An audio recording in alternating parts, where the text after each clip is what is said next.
It's Roger and Abe here from DisKingdom.com with the DisKingdom podcast, and on this episode we are going to be discussing Zootopia, or Zootropolis.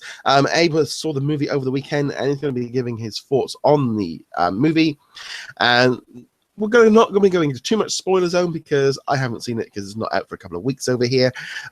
So Abe, first impressions, Zootopia. Judy Hopps dies at the end. It's kind of sad, but just kidding. No, Zootopia. Non-spoiler review here. Zootopia. Again, this is my opinion, so please take it with a grain of salt. But Zootopia is definitely by far one of the best animated movies that Disney has made in a long time. And I am as bold to say that I think it's better than Frozen, and it's definitely better than a lot of the animated films that we've seen lately in general. I think it's even better than some Pixar films, in my opinion. So it's really good. The story is great. I mean, you have, let's see, I guess I can talk about certain things that everybody already knows. You have a bunny who tries to be a cop, and it's hard because she's small. And it's kind of, I love the story because they kind of correlate real life issues with this movie. Like, for example, you know, because she's smaller or because she's a certain species, it kind of correlates a little bit to like stereotyping or even racism, if you think about it. Or feminism. Or feminism as well. Classism is another one in there. So there's a lot going on. But anyways, you know, you see this bunny who's trying to become this cop, and she has a lot of perseverance and doesn't give up, and it leads her to wanting to prove herself, and she runs into a conniving, sneaky fox who comes out to be like, you know, this sweet young guy taking care of his kid in her eyes, but ends up being like sneaky and really a con artist. But anyways, it leads to them together in a journey for her to solve this big crime mystery thing that's going to help her prevail and exceed her normal expectations of being a cop. So, and I'll stop there as far as telling you about the story. But other than that, I think the chemistry that these two characters had, I mean, first of all, you look at the animal world, you know, a fox would always go after a rabbit, you know what I mean? Like, so, but these two unlikely species becoming you know, buddy, I think Jason Bateman and Jennifer balanced out very well. Like they had great comedic timing. They fit their character very well as far as voice goes, and the comedy in this movie was hilarious. There was so many Easter eggs that I literally tried to watch out for all of them the second time around, and I still missed so many of them. But they had like little like Easter eggs referring to the other Disney movies that are coming, ones that we've had before, certain characters that look similar to other Disney characters that we've had. You even had a little homage paid to The Godfather, to the Breaking Bad series. Just a lot of great storytelling. Overall, I think that there wasn't an issue with this movie, in my opinion, other than the fact that we didn't have a short in front of this one, which we're all used to having one.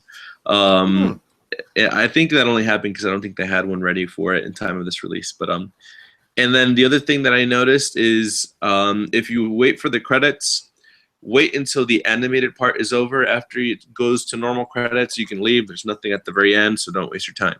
But other than that, I mean, you had these great, you have these great characters being told realistically and obviously in a fantasy way, you know, the Disney way, because you know you have sloths, and sloths are naturally slow, and when you go to the DMV, you always think about it taking so long. So it's like it fits perfectly. You have like polar bears who are usually mean and they're rough and they'll basically attack if they feel threatened, or they'll protect if they need to. And they kind of show and exude those same type of characteristics in the movie. Even wolves, you know, like if they hear a howl, they'll start howling. You know, I mean, it's really cool. They tied the animal world and the human world characteristically per se very well. And it's definitely a movie Is that I saw twice. It was worth seeing it more than once. Go ahead. Was there any like eco kind of friendly stuff in there as well? Because I don't know if that was part of it, about environment and stuff, or is it just about people and animals?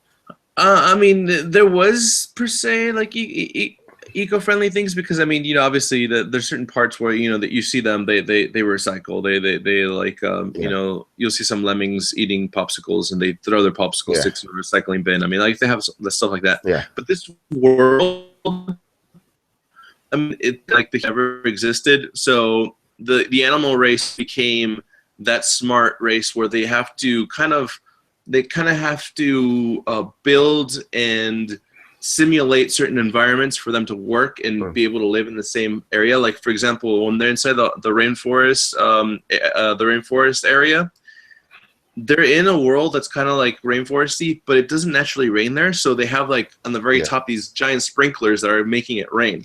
Or if you go into the what do you call it, the snow tundra area, they have these big fan things that blow snow into the air and let it all fall. I mean, like it's kind of interesting that the way they did it. They made it all cohesive too. Like not only do they have different types of environments where animals live, but you also have different sizes. So you had certain districts where the actual people who can only enter are obviously, or people only species who can enter are obviously smaller species like rats or mice or whatnot or hamsters. And then you have the mid-size area. So like for example, in a train, you have a spot where only middle and small and large size characters can go in. So it's kind of interesting. Yeah, no, that's cool. That's cool. It's definitely I've got to be honest, I like for an opening weekend, and it's done very well. It's taken more money than Big Hero 6 over the weekend, and basically I think even beat Frozen for the first weekend. Hasn't beat out any of the Pixar ones, but it's been one of those really weird ones because there's a lot of very good positive feedback. I don't think I've heard a single bad word said about the movie. I think there's been a lot of kind of, oh my, this is really good. I don't know if like expectations were a little bit lower, but and everything's it definitely feels like it's kind of building a little bit of momentum. Maybe in that same, no, maybe not quite like Deadpool, but kind of that sort of word of mouth, like, oh my god, this is really good. It seems to be coming through. Yeah, absolutely. I mean, it definitely it was at 100% fresh for a while in Rotten Tomatoes, and then it dropped down to 99. I think it's currently at 98. But like the only negative reviews are, honestly, to be honest, it's the reason why the movie's so good is because there's so many hidden morals. I mean, like great lessons in this story that it just works out. It works out very well. Well, there'll be. I mean, to be honest, if something was 100%, there's going to be some people that want to knock it down to 99 and go, I did that. So you're going to get that anyway. That's exactly why it happened. Yeah. Absolutely. It definitely feels like it's been kind of, because I'm going to be honest, for a few months when I saw the trailer and stuff, it wasn't really kind of like, okay, could be good. But it does feel like it's picking up momentum. I'm going to be able, I think for us over here, we've not really seen I think because we're still a few weeks away from the launch of it.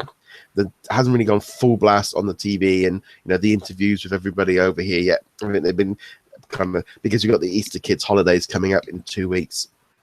So that's why it's been pushed out. Got a little bit of a dilemma because it's at the same day as Batman and Superman. So it's four like, ooh, we've got 2 movies out over Easter I want to go see. But it's definitely, like I said, it feels like it's picking up a lot of steam. And I think it's going to be one of those movies that will do very well long run. And I think once it hits like home video, that's when it's going to blow up. No, yeah, absolutely. It's definitely going to be the slow hitter because, again, I don't think that was. I definitely think it was underestimated at first. There was low expectations for it, and it turned out to be amazing. So, yeah. Definitely feels like it's still got to open up I think it opened up in China as well this weekend. Hasn't opened in all regions across everywhere, so it takes a bit of a few. It's been out in like Belgium and France and for a couple of weeks already. So it's kind of like it's been stretched out a little bit. It's been like an odd time of the year to kind of be bringing out a movie because you don't tend to get like a Disney animated movie at Easter. It's not a kind of a normal territory, but I think because it's got so many movies out at the minute, it's definitely been an action-packed schedule. No, yeah, absolutely. But it's definitely worth watching in theaters. It's really good. Just keep your eye open for a lot of awesome Easter eggs. So. Mm. Is Shakira in it much? Because I know obviously Oh she's got the yeah, singer and stuff. she's in it more than I expected.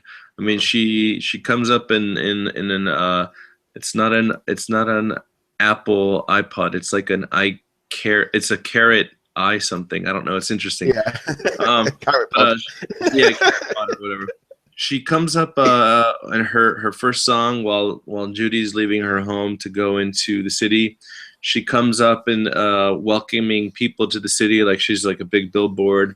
Mm. Then she's also there's a part in the movie where something happens and she's kind of like a spokesperson for the good stuff to happen. And then there's a big concert that she's a part of later on. So I mean, yeah, no, she's in it quite a bit. Yeah. Because it's kind of got a cool. I love as Iris Elba is in it as well. Oh, and he was great. He was perfect. It definitely. I think it's that kind of thing. Is like the voice talent is maybe not huge names in terms of how they're promoting it. But it definitely seems to be picking up a lot of steam. And and let us know in the comments below, what do you guys think of the movie? I'm trying, like I said, we're trying to keep it spoiler free for this one, but should definitely be worth checking out. Absolutely, go check it out and see it. You're gonna enjoy it. Sorry, Frozen. Yeah, give me a minute.